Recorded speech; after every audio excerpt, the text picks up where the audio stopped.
Came about kind of interestingly. I'm a financial geek. I sit there and watch financial reports a fair amount of the day. And I heard a comment by somebody on the Wall Street Journal line, and the guy turned around and he said, there's no oversight over Liz Warren's Consumer Financial Protection Bureau. No oversight.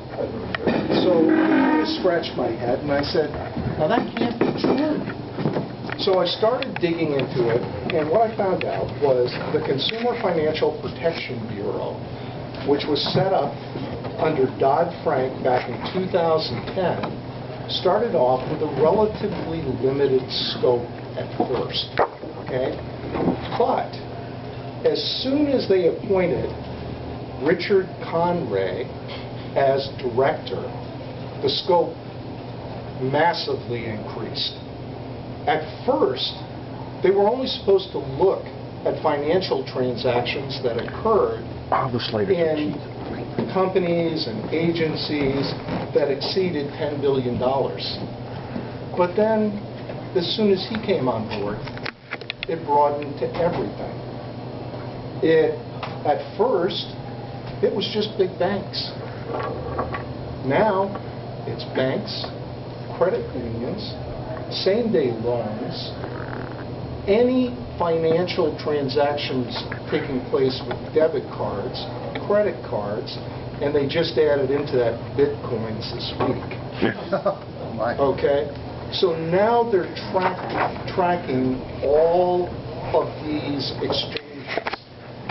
Now, they're kind of coy about it, because what they've decided to do was, unlike the NSA that had that big computer that they kept showing pictures of all over the place, this agency gets 10% of the Federal Reserve's budget.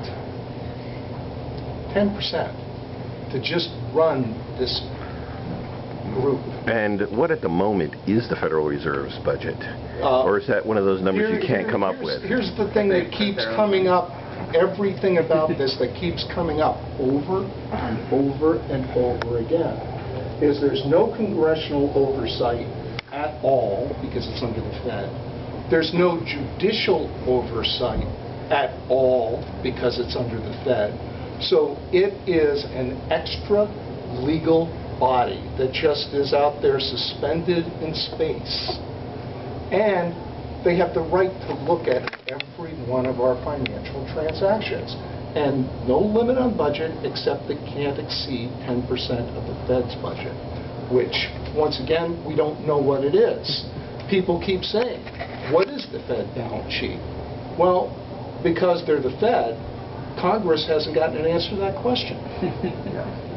Now, we've set up an extra legal group that Liz Warren claims is the great protector of your financial freedom. And once again, the rule still holds. If they say they're out to help you, very, very leery about what they're doing. And I thought it was really interesting when I started digging into this and found out how they do this. They demand that all these little agencies report to them. Some credit unions have complained that with 6 employees, they have to hire 2 just to report all the information that's being demanded by this agency. This is a small, little, tiny mom-and-pop credit union, and that's how much information they're demanding from them. So I was like, what on the face of the earth do they need all this for? And it was really funny because there's only been one person, a guy in the House, who decided to take a look at this. And he pulled Conray before him and said, what the hell's going on? And basically got back, it's none of your damn business. And he said, well, I really want to know why you guys need to gather this much information. And once again, he just flat refused to answer because he doesn't have to. Now, that was interesting, And I was really upset when I saw this whole financial piece, but this weekend, I was watching the head of the NSA pull the same thing that they're doing. They claim that they're not holding this information anywhere. No, they're not. They're using Xperia, they're using, you guys can grab a sheet from me here. There's a footnote of like 10 different agencies that are holding the data for them. So they can claim that they're not holding your personal information, but these agencies, these free agencies are required to report all that information to them. So then this weekend I'm listening to the NSA chief say, we're no longer collecting all that data that everybody's upset about. But they've now contracted with the phone companies to hold all the data for them. So what we're seeing develop slowly here, and this was kind of the test case for it, is a government-private partnership for information gathering for the purpose that the government has in mind. So that's why I'm kind of a little bit freaked out by this thing. The more I dug into it, the more I see it's being used as a pattern for reporting. Now, with the new health care bill and computer health records and the government having access to all of your health, when you sign up for Obamacare, you sign over to the government access to all your health records. Okay?